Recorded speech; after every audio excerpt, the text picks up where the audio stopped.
আর আমার বেঁচে থাকার কোনো স্পৃহা নেই। আমার রক্ত উঠছে। মা, রাখি। আচ্ছা, এরা সব আমার একা ফেলে কোথায় যে যায়? আমার কাছে দুদণ্ড বসতেও সময় পায় না।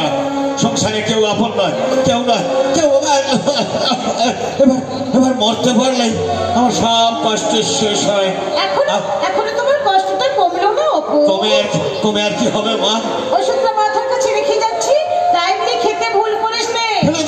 ফেলে দাও ওষুধ, ফেলে দাও। অপু, পাগলামি করিস নে। আমার সময় হয়ে গেল। আজ আমার মহিলা সমিতির মিটিং আছে। অশেষ ধন্যবাদ মহিলা কল্যাণ সমিতির প্রেসিডেন্ট মহাশয়া।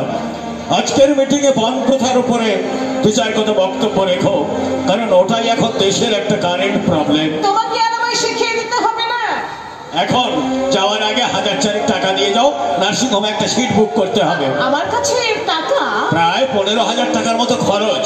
তাও যদি যক্ষা হয় তবে কোনো সংক্রামক রোগীকে ওরা রাখবে না। তখন ব্যাপারটা কি দাঁড়াবে একবার ভেবে দেখেছো? যাদবপুর যক্ষা হাসপাতালে যোগাযোগ করলেই ভালো করতে। সবটাই তো টাকার প্রয়োজন। আমার কাছে যা ছিল সব শেষ। সেবার বৌমার বাপের বাড়ির দেওয়া 10,000 টাকা তো তোমার কাছেই আছে। তা আছে? হ্যাঁ, তা থেকেই এখন নিয়ে এসো। দেখলে তো, টাকাটা নিয়ে রেখেছিলাম বলে কেমন সময়ে কাজে লাগলো। যত সবে বাবা কিছু বলবে অপূর্ব? নার্সিং হোমে কিংবা হাসপাতালে আমি কোথাও যাবো না বাবা। ওর পিতার বাপের